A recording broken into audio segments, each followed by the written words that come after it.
அம்ஷிகாவின் தற்கொலையும் அதன் பின்னணியில் உள்ள ஜாழ் மையவாதமும். சிறிய மூளைசாலிகள் தனிப்பட்டவர்களை பற்றி பேசுவார்கள். சராசரி மூளைசாலிகள் சம்பவங்களை பற்றி பேசுவார்கள்.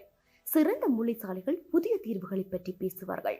தற்கொலையை தொடர்ந்து தற்போது பெரும் பேசு பொருளாகியுள்ள டெல்சி என்ற அம்சிகா அமிர்தலிங்கம் என்ற 16 வயதியான மாணவிக்கு இழைக்கப்பட்ட அநீதிக்கு நீதி வேண்டி பெரும் போராட்டங்கள் முன்னெடுக்கப்படுகின்றது. அதே சமயம் அதற்கு எதிரான போராட்டங்களை நடத்துபவர்களுக்கு எதிரான பரப்புரைகளும் வலைத்தளங்களிலும் வாட்ஸ்அப்புகளிலும் பரவப்பட்டுள்ளதாக இலங்கை ஆசிரியர் சங்கத்தினரால் சுட்டிக்காட்டப்பட்டுள்ளது. பம்பலப்பட்டி ராமநாதன் கல்லூரி பெண்கள் பாடசாலையிலேயே அம்சிகாவுக்கு அநீதி இழைக்கப்பட்டதாக அவருடைய பெற்றோர்கள் குற்றம் சாட்டியிருந்தனர். இந்த குற்றச்சாட்டை கண்டுகொள்ளாமலேயே ராமநாதன் கல்லூரியில் கற்கும் பெண் மாணவிகளின் பெற்றோர் பிரதமர் ஹரணி அமரசூரியவுக்கு ஒரு மகஜரை அனுப்பி தங்கள் பாடசாலையை பாதுகாப்பதற்கான நடவடிக்கை எடுக்குமாறு கோரியுள்ளனர். மே 10 எழுதப்பட்ட கடிதத்தில் தற்கொலையை தழுவிய அம்ஷிகா பற்றி எந்த குறிப்பும் இல்லை. ராமநாதன் கல்லூரியில் கற்பிக்கின்ற ஆசிரியர்களும் அங்கு கற்கின்ற மாணவிகளும் பெரும்பாலும் ஜாழ் பூர்வீகத்தை கொண்டவர்கள். மலையகத்தைச் சேர்ந்த மிக சிறு தொகையான மாணவிகளே இங்கு கற்கின்றமை குறிப்பிடத்தக்கது. ஊடகங்களிலும் சமூக வலைத்தளங்களிலும் அங்கொன்றும் இங்கொன்றுமாக அவரவர் தீர்மானங்களுக்கு ஏற்ப மிகைப்படுத்தப்பட்டும் மிக மலினப்படுத்தப்பட்டும் அரசியல்மயப்படுத்தப்பட்டும் பரப்பப்படும் தகவல்கள் பல உண்மைகளை மறைக்கின்றன. அத்தோடு அவரவர் ஊடகங்கள் சமூக வலைத்தளங்களூடாக வழக்கை நடத்தி தீர்ப்பையும் வழங்குகின்றனர். அதனால் அம்சிகாவுக்கான நீதி என்ற கோரிக்கை உணர்ச்சிமயப்படுத்தப்பட்டுள்ளது, அரசியல்மயப்படுத்தப்பட்டும் வருகின்றது. சம்பவ கோர்வை 24 அக்டோபர் 2024 தனக்கு கணக்கு படிப்பிக்கும் ஜாலாசிரியர் சங்கரன் தன்னை பாலியல் துஷ்பிரயோகத்துக்கு உள்ளாக்கியதாக மலையக பின்னணியை கொண்ட அம்சிகா முறையிட்டிருந்தார். ஆசிரியர் சங்கரன் ஜாலில் பிரபல ஆண்கள் இந்த கல்லூரியில் கற்பித்ததாகவும் தெரிய வருகின்றது. இது பாலியல் வன்புணர்வு குற்றச்சாட்டு அல்ல என அவரது தாயார் குறிப்பிட்டார். அம்சிகா தன்னுடைய தற்கொலை குறிப்பில் தான் எவ்வாறு பாலியல் துஷ்பிரயோகத்துக்கு உள்ளானார் என்பதை படம் கீறி விவரித்துள்ளதாக அம்சிகாவின் பெற்றோரின் சம்மதத்தோடு இக்கடிதத்தை பார்த்த சிலர் கருத்துக்களை பதிவு செய்துள்ளனர். ஒரு தடவை மட்டுமே அவர் பாலியல் துன்புறுத்தலுக்கு உள்ளானதாக சொல்லப்பட்டது. ஆனால் அம்சிகா அக்டோபர் நவம்பர் காலப்பகுதியில் 3 தடவைகள் பாலியல் துன்புறுத்தல்களுக்கு உள்ளானதாக செனாலி வடக்கே மே 10, 2025 எழுதிய கட்டுரையில் குறிப்பிட்டுள்ளார்.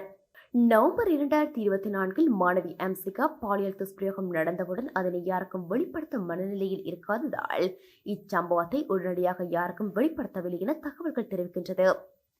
அதன் பின் அவர் தன்னுடைய வகுப்பு மாணவிகளுடன் இதனை பகிர்ந்து கொண்டதை தொடர்ந்து கல்லூரியின் ஒரு ஆசிரியருக்கு இது தெரியப்படுத்தப்பட்டது. அவர் அதனை கல்லூரியின் அதிபரின் கவனத்துக்கு கொண்டு வந்ததாக தகவல்கள் கூறுகின்றன. ஜாழ்ப்பாணத்தை பூர்வீகமாக கொண்ட அதிபர் அம்சிகாவை அழைத்து கண்டித்ததாக குற்றம் சாட்டப்பட்டுள்ளது. அதனால் தனக்கு இழைக்கப்பட்ட குற்றச்சாட்டை அம்சிகா தன்னுடைய தாயாருக்கு தெரியப்படுத்தியுள்ளார். ஆனால் இது எந்த திகதியில் நடந்தது என்பது சரியாக தெரியவில்லை. இதனையடுத்து அம்சிகாவின் பெற்றோர் ராமநாதன் கல்லூரி பெண்கள் பாடசாலையின் அதிபரை சந்தித்துள்ளனர். பெற்றோர் பாடசாலைக்கு வரவழைக்கப்பட்டனரா அல்லது தங்களுடைய மகள் வைத்த குற்றச்சாட்டை விசாரிக்க அவர்கள் பாடசாலைக்கு சென்றனரா என்பதும் அவர்கள் எத்தனை தடவைகள் எவ்வப்போது பெற்றோரை சந்தித்தனர் என்பதும் அங்கு என்ன உரையாடல் நடந்தது என்பதும் தெரியவில்லை. 8 டிசம்பர் 2024 அம்சிகாவின் பெற்றோர் பம்பலப்பட்டி போலீசில் கணித ஆசிரியருக்கு எதிரான முறைப்பாட்டை உறுதிப்படுத்தினர். ஆனால் தாங்கள் இந்த முறைப்பாடு தொடர்பில் என்ன நடந்தது என்பதை அவர்கள் கவனத்தில் கொள்ளவில்லை என ஊடக சந்திப்பில் தெரிவித்துள்ளனர். அதனைத் தொடர்ந்து GMOA வைத்தியர்கள் அம்சிகாவை பரிசோதித்துள்ளனர். 8 ஜனவரி 2025 அம்சிகாவை பாலியல் துஷ்பிரயோகத்துக்கு உள்ளாக்கிய ஆசிரியர் கைது செய்யப்பட்டு தடுத்து வைக்கப்பட்டார். அலுத்கடை மஜிஸ்ட்ரேட் நீதிமன்றில் முன்னிறுத்தப்பட்டார். GMOA பரிசோதனையில் அம்சிகா பாலியல் துஷ்பிரயோகத்துக்கு ஆளானதுக்கான சான்றுகள் இருந்ததனாலேயே குற்றம் சாட்டப்பட்ட கணித ஆசிரியர் சங்கரன் கைது செய்யப்பட்டார் என தெரிய வருகின்றது. 10 ஜனவரி 2025 குற்றம் சாட்டப்பட்ட ஆசிரியர் பயண தடை விதிக்கப்பட்டு பிணையில் விடுவிக்கப்பட்டார். இவருக்கு எதிரான வழக்கு மே 19 நீதிமன்ற விசாரணைக்கு வருகின்றது. குற்றம் சாட்டப்பட்ட ஆசிரியரை அதிபரே பிணை எடுத்ததாகவும் பாடசாலை வட்டாரத்தில் பேசப்படுகின்றது. பிணையில் விடுவிக்கப்பட்ட ஆசிரியர் மீண்டும் கணக்கு பாடத்தை அதே பாடசாலையில் கற்பிக்க ஆரம்பித்துள்ளார். அதன் எதிரொலியாக அம்சிகா ராமநாதன் கல்லூரியிலிருந்து விலக நிர்பந்திக்கப்பட்டார் அல்லது விலகிக் கொண்டார். அதனைத் தொடர்ந்து கொட்டகேனாவில் உள்ள பெண்கள் கல்லூரியில் சேர்ந்து கொண்டார். 18 ஜனவரி 2025 அம்சிகா ராஜேஸ்வரி இன்ஸ்டிடியூட்டில் இணைந்து கொண்டார். இந்நிறுவனத்தின் இயக்குனர் சிவானந்த ராஜா மட்டக்களப்பு சென்ட் மைக்கேல்ஸின் பழைய மாணவர். JVP NVP உறுப்பினர் பாராளுமன்ற தேர்தலில் போட்டியிட்டவர். இவர் அம்சிகாவை மாணவர்கள் மத்தியில் இருந்து எழுப்பி நீதான் அந்த வாத்தியாரை போலீசில் மாட்டிவிட்டாயா, நாளை நீ எங்களையும் மாட்டி விடுவாய் என்று அவமானப்படுத்தியதாக அம்சிகாவின் தாயார் குற்றம் சாட்டியிருந்தார். மேலும் அம்சிகாவை பாலியல் துஷ்பிரயோகம் செய்ததாக குற்றம் சாட்டப்பட்ட சங்கரனும் சிவானந்தராஜாவும் நண்பர்கள் என்றும் குற்றம் சாட்டப்பட்டது. இந்த குற்றச்சாட்டை சிவானந்தராஜா ஊடகவியலாளர் சந்திப்பில் முற்றாக மறுத்துள்ளார். தானே அம்சிகாவின் தாயாரை அழைத்து அம்சிகாவை அழைத்துச் செல்ல சொன்னதாக கூறும் சிவானந்தராஜா அம்சிகாவின் உடல்நிலையை கருத்தில் கொண்டே அவ்வாறு சொன்னதாக கூறியிருந்தார். அம்சிகா இந்த தனியார் கல்வி நிறுவனத்தில் 3 வாரங்களுக்குள்ளாகவே சென்று வந்துள்ளார். 100க்கும் மேற்பட்ட மாணவர்கள் மத்தியில் அம்சிகா அவமானப்படுத்தப்பட்ட குற்றச்சாட்டை நிரூபிப்பது ஒன்றும் கடினமானதாக இருக்காது. இந்த குற்றச்சாட்டு உள்ளூராட்சி தேர்தலுக்கு 24 மணி நேரத்துக்கு முன்னதாக சமூக வலைத்தளங்களில் பரப்பப்பட்டது. சிவானந்தராஜா இதனை அரசியல் எதிரிகள் மேற்கொள்ளும் திட்டமிட்ட தாக்குதல் என குற்றம் சாட்டியுள்ளார். தன்னை புலனாய்வு பிரிவினரிடமும் முன்னிறுத்தி சாட்சியங்களை வழங்கவும் உள்ளார். 10 ஏப்ரல் 2023 அம்சிகா 7 பக்க நீண்ட தன்னுடைய தற்கொலை முயற்சிக்கான காரணத்தை பதிவு செய்யும் கடிதத்தை எழுதியதாக பெற்றோர்கள் தெரிவிக்கின்றனர். அக்கடிதத்தில் தன்னுடைய தற்கொலை முடிவுக்கு தன்னை பாலியல் துஷ்பிரயோகம் செய்த ராமநாதன் பெண்கள் கல்லூரி கணித ஆசிரியர் சங்கரன், தன்னை மாணவர்கள் முன் அவமானப்படுத்திய ராஜேஸ்வரி இன்ஸ்டிடியூட்டின் இயக்குநர் சிவானந்தராஜா ஆகியோரின் பெயர்கள் குறிப்பிடப்பட்டுள்ளதாக அம்சிகாவின் பெற்றோர் தெரிவிக்கின்றனர். ஆனால் அம்சிகா ஏப்ரல் 10, 2025 தற்கொலை செய்து கொள்ளவில்லை. ஆனால் அதனைத் தொடர்ந்து வந்த நாட்களில் தற்கொலைக்கு முயற்சித்ததாக பெற்றோர் தெரிவித்தனர். ஆனால் அந்த முயற்சிகள் தற்கொலையில் முடியவில்லை. 29 ஏப்ரல் 2025 அம்சிகா தன்னுடைய குடியிருப்பில் 6வது மாடியில் இருந்த தன்னுடைய வீட்டிலிருந்து குதித்து தற்கொலை செய்து கொண்டார். 15 வயதான மாணவி அம்சிகா பருவமாற்ற ஹோர்மோன்கள் ஏற்படுத்தும் அடையாள சிக்கல்கள் மத்தியில் இந்த பாலியல் துஷ்பிரயோக குற்றச்சாட்டும் அவரை மிகுந்த மன உளைச்சலுக்கு உள்ளாக்கியிருக்கும் என்பது விளங்கிக் கொள்ள கடினமான ஒன்றல்ல. மேலும் உடல்நலம் சார்ந்து சிகிச்சை பெற்று வந்ததை பெற்றோர் உறுதிப்படுத்துகின்றனர். ஆனால் அவர் தனக்கு இழைக்கப்பட்டதாக குறிப்பிடும் பாலியல் துஷ்பிரயோகத்துக்கு பின் உடல்நல ஆலோசனைகள் பெற்றாரா என்பதும், அவருடைய தற்கொலை முயற்சிகள் விடயத்தில் அவருக்கு தக்க ஆலோசனைகள் ஆதரவு வழங்கப்பட்டதா, தற்கொலை முயற்சிகளை தடுக்க கட்டுப்படுத்த என்ன நடவடிக்கை எடுப்பது என்பதும் இதுவரை உத்தியோகபூர்வமாக தெரியப்படுத்தப்படவில்லை. இந்த மாணவி உளவியல் பற்றிய புரிதல் இல்லாத பெற்றோரின் கையில் முழு பொறுப்பும் வழங்கப்பட்டு அவர்களும் தங்களுடைய மகளுடைய உயிரை காப்பாற்ற தினமும் போராடி அதில் தோல்வி கண்டுள்ளனர். அம்சிகாவின் உயிரிழப்பு முற்றிலும் தடுத்திருக்கக்கூடிய உயிரிழப்பு. அம்சிகாவினுடைய தற்கொலை குறிப்பு மிக முக்கியமான சாட்சியாகும். ஆனால் அதனை மட்டும் வைத்துக்கொண்டு இந்த விசாரணைகளை மேற்கொள்ள முடியாது, எந்த முடிவுக்கும் வர முடியாது. இது ஒரு செயல்முறையின் செயலிழப்பு. அம்சிகாவுக்கு ஏற்பட்ட நிலை இன்னும் ஒரு மாணவனுக்கும் மாணவிக்கோ ஏற்படாமல் இருக்க வேண்டுமானால் இச்சம்பவத்தை வெறும் உணர்ச்சி பூர்வமாக கையாளாமல் விஞ்ஞானபூர்வமாக நடந்தவர்களிலிருந்து கற்றுக்கொள்ள வேண்டியதை கண்டறியும் நோக்கோடு அணுக வேண்டும். ஒரு சிலருக்கு தண்டனை பெற்றுக் கொடுப்பது மட்டும் இதற்கு தீர்வல்ல. தேசிய சிறுவர் பாதுகாப்பு ஆணையகத்தின் புள்ளி விவரங்களின்படி கடந்த ஆண்டு இலங்கையில் 580 சிறார்கள் பாலியல் நிபந்தனைக்கு உட்படுத்தப்பட்டுள்ளனர். 42 சிறார்கள் பாலியல் வன்புணர்வுக்கு உட்படுத்தப்பட்டுள்ளனர். 53 சிறுமிகள் தாய்மை அடைந்துள்ளனர். இலங்கையில் 7 ஒருவர் தங்களுடைய 15 முதல் 19 வயதுக்கிடையே பாலியல் துஷ்பிரயோகத்தை சந்தித்திருப்பதாக தேசிய சிறுவர் பாதுகாப்பு ஆணையகத்தின் புள்ளி விவரங்கள் 2009 ஆய்வு தெரிவிக்கின்றது. 95% பாலியல் துஷ்பிரயோகத்துக்கு உள்ளானவர்கள் அதனை செய்தவர்களின் நன்கு அறிந்தவர்களாக உள்ளனர். ஆனால் இலங்கையில் இவ்வாறான குற்றங்கள் பதிவு செய்யப்படுவது அரிதிலும் அரிதாக உள்ளது. 0.15% சம்பவங்களில் பதிவு செய்யப்படுகின்றது. ஏனைய 99.85% குற்றங்கள் வெளிவருவதே இல்லை. அந்த வகையில் அம்சிகா தன்னை இழந்து இந்த விடயத்தை மிக பெரும் பேசு பொருளாக்கியுள்ளார். ஒரு சிறுமி தன் மீது பாலியல் துஷ்பிரயோகம் நிகழ்த்தப்பட்டதாக குற்றம் சுமத்தினால் அதனை உடனடியாக மிக நிதானமாக கையாள வேண்டியது பாடசாலையின் அதிபரின் மிக முக்கிய பொறுப்பு. அந்த ஆரம்ப விடயத்திலேயே பெரும் தவறு நிகழ்ந்துள்ளது. கொழும்பு பம்பலப்பட்டி ராமநாதன் பெண்கள் கல்லூரி அதிபர் இந்த விடயத்தை மிக மோசமான முறையில் கையாண்டுள்ளார். குழந்தைகள் விடயத்தில் இதனை கையாளும் அனுபவம் கொண்டே தேசிய சிறுவர் பாதுகாப்பு ஆணையகத்தின் கவனத்துக்கு இவ்விடயம் கொண்டு வரப்பட்டிருக்க வேண்டும்.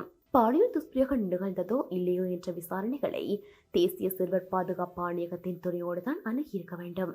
குற்றங்கள் சந்தேகத்துக்கு இடமில்லாமல் நிரூபிக்கப்படும் வரை யாரும் குற்றவாளியாக்க முடியாது. அவர்களுடைய அடிப்படை உரிமைகளை மறுக்க முடியாது.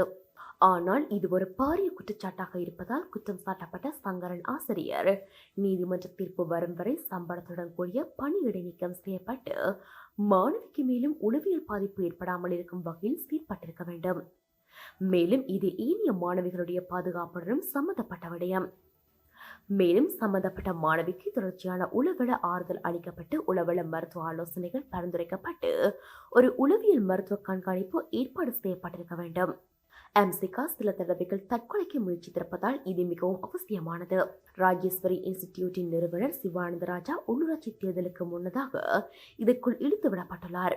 அவர் தன் மீது வைக்கப்பட்ட குற்றச்சாட்டை மறுத்தது சிஐடிக்கு வாக்குமூலம் வழங்கியுள்ளார். தற்கொலை செய்து கொண்ட அம்சிகாவை மாணவர்கள் மத்தியில் அவமரியாதை செய்தாரா இல்லையா என்பது விசாரணைகளில் தெரிய வந்துவிடும். ஆனால் சமூகத்தில் உள்ள பலர் தனதும் பாதிக்கப்பட்ட பெண்களுக்காக குரல் கொடுப்பவர்களை அவமரியாதை செய்து வருகின்றனர், அல்லது பாலியல் பெண்களுக்காக குரல் கொடுப்பவர்களை பாலியல் வக்கரத்துடன் கொச்சைப்படுத்தி வருகின்றனர். அம்சிகாவுக்காக குரல் கொடுக்கும் சில பெண்கள் ஊழல் ஒழிப்பை வன்னி என்ற பெயரில் இயங்கும் போலி முகநூலாளர்களால் பாலியல் ரீதியில் அவமானப்படுத்தப்படுகின்றனர். பாராளுமன்ற உறுப்பினர் ராமநாதன் அர்ஜுனா மற்றும் பாராளுமன்ற உறுப்பினர் ஸ்ரீதரன் போன்றோர் பெண்களுக்கு எதிரான மோசமான செயற்பாடுகளில் ஈடுபடுபவர்களுக்கு பாதுகாப்பாளனாக செயற்படுகின்றனர். போலி முகநூல் கணக்குகளுக்கு பின்னால் இவ்விரு பாராளுமன்ற உறுப்பினர்களும் செயற்படுவதாக பரவலான குற்றச்சாட்டுகள் உள்ளது. பாலியல் லஞ்சம் கோரிய வேலமாளிகதன் மீண்டும் கட்சி பிரதேச சபையின் தவிசாளராக பரிந்துரைக்கப்பட்டுள்ளார். ஸ்ரீதரனின் பிரச்சார பீரங்கியான அலன் 16 சிறுவர்களை பாலியல் துஷ்பிரயோகம் செய்தமைக்காக கைது செய்யப்பட்டுள்ளார். அவருடைய கைதை ஸ்ரீதரன் தடுத்து நிறுத்த முற்பட்டதாகவும் குற்றச்சாட்டுகள் உண்டு. ஜாழ் மையவாத கருத்தியில் பாதிக்கப்பட்ட பெண்களை குற்றவாளிகளாக்கும் தனது வளமையான நடைமுறையை மிக தீவிரமாக முன்னெடுக்கின்றது. மலேகம் 200 ஆண்டுகளை கடந்து முன்னேறி வருகின்ற போதும் ஜாழ் மையவாத சிந்தனையில் பாரிய மாற்றங்கள் ஏற்படவில்லை. கடற்தொழில் அமைச்சர் சந்திரசேகரனுக்கு எதிரான தமிழ் தேசியவாதத்தின் பாய்ச்சலுக்கு அவருடைய மலையக பின்னணி மிக முக்கிய காரணம். உலகெங்கும் கள்ள ஆகாய கப்பலில் போனவர்களின் உண்டியல் பணத்தில் ஒய்யாரம் பேசும் தமிழ் தேசியம் சக சமூகங்களை அணைக்கும் உள்வாங்கும் மனநிலையில் இன்னமும் இல்லை. எமது தாத்தாக்கள் காலம் முதல் ஜாழ் தமிழ் தேசியம் மலையக தமிழ் சிறுமிகளை பாலியல் துஷ்பிரயோகம் செய்து வந்துள்ளனர், இன்றும் செய்து வருகின்றனர். பொங்கு தமிழ் கொண்டாடி யுத்தத்துக்கு அரைக்கோவல் விட்ட பேராசிரியர் த. கணேசலிங்கம் மலையக சிறுமி ஜோகேஸ்வரி முத்தையாவை பாலியல் வன்முறை புரிந்த குற்றச்சாட்டில் அவருக்கு எதிராக வழக்கம் நடைபெற்றது. அந்த வழக்கில் பாதிக்கப்பட்ட வீட்டு பணிப்பெண் சிறுமிக்கு எதிராக நீதிமன்றில் வாதாடியவர் தற்போதை தமிழ் தேசிய மக்கள் முன்னணியின் பிரச்சார பீரங்கியான சட்டத்தரணி ஸ்ரீகாந்தா. ஜாழ் மேல்தட்டு வர்க்க குடும்பங்களின் பின்னணியில் மலையக தமிழ் சிறுமிகளின் ஈனக்குரல் இல்லாமல் இல்லை. பாராளுமன்ற உறுப்பினர்கள் ராமநாதன் அர்ஜுனா, சிவஞானம், ஸ்ரீதரன் இவர்களின் போலி முகநூல் போராளிகள், ஊழல் ஒழிப்பு அணிகள், புலனாய்வு அணிகள் எல்லாம் இந்த ஜாழ் மையவாத பாலியல் கருத்துக்களின் வெளிப்பாடுகளே. இது பற்றி லண்டனில் வாழும் ராஜின் வினாசி தம்பி என்ற கல்வியலாளர் தனது வாட்ஸ்அப்பில் வருமாறு பதிவிட்டுள்ளார். கொழும்பில் வாழும் ஜாழ்ப்பாணத்தை பூர்வீகமாக கொண்ட தமிழர்கள் இந்த அப்பாவி சிறுமி அம்சிகாவுக்கான போராட்டத்தில் பங்கு பெற்றவில்லை. அம்சிகாவுக்காக விசாரணையை கோரவும் இல்லை, நீதி கோரவும் இல்லை. பெண்களுடைய உரிமைகளை பாதுகாக்கும் பலரிருந்தும் எமது ஊடகங்களில் இவ்விடயத்தில் அவர்களை காண முடியவில்லை. ராமநாதன் பெண்கள் கல்லூரியின் பெற்றார் ஆசிரியர் சங்கமும் அம்சிகா விடயத்தில் மௌனமாகவே உள்ளனர். ராமநாதன் பெண்கள் கல்லூரியில் கற்பிக்கும் ஆசிரியர்களும் அங்கு கேட்கின்றவர்களும் யாழ்ப்பாணத்தை பூர்வீகமாக கொண்டவர்கள். குற்றம் சாட்டப்பட்ட ஆசிரியர் சங்கரனும் அவரை பிணை எடுத்ததாக சொல்லப்படும் அதிபரும் கூட யாழ்ப்பாணத்தை பூர்வீகமாக கொண்டவர்கள். இப்பாடசாலை மிக குறைந்த அளவில் அரிதாகவே மலையகத்தை பின்புலமாக கொண்ட மாணவிகளை பாடசாலையில் உள்வாங்கியுள்ளது. அம்சிகா தன்னுடைய 1ஆம் ஆண்டு முதலாகவே ராமநாதன் பெண்கள் கல்லூரியில் கற்று வந்தவர். அம்சிகா பாலியல் துஷ்பிரயோக குற்றச்சாட்டு வைத்ததும் அவர் பாடசாலைக்கு எதிரியாக்கப்பட்டு பாடசாலையிலிருந்து நீக்கப்பட்டார் அல்லது நீங்கி செல்ல நிர்பந்திக்கப்பட்டார். அம்சிகாவுக்காக திரண்டு வந்த மக்கள் அம்சிகா என்ற பெண்ணுக்காக மட்டும் நீதி கோரவில்லை. அவர்களை அறியாமலேயே காலம் காலமாக தங்களுடைய சமூகத்துக்கு இழைக்கப்பட்ட அநீதிக்கும் நியாயம் கோருகின்றனர். அந்த நீதியை அவர்கள் தமிழ் தலைமைகளிடம் கூறவில்லை, இலங்கை அரசாங்கத்தினூடாக கோருகின்றனர். அம்சிகாவின் மரணம் ஒரு சங்கரனின் அல்லது ராமநாதன் கல்லூரி மட்டும் சம்பந்தப்பட்டதல்ல. அம்சிகாவின் தற்கொலைக்கு பின்னால் ஜாழ் மையவாதத்தின் மோசமான ஒடுக்குமுறை உள்ளது. அதனை சாதாரணமாக கடந்து செல்ல முடியாது.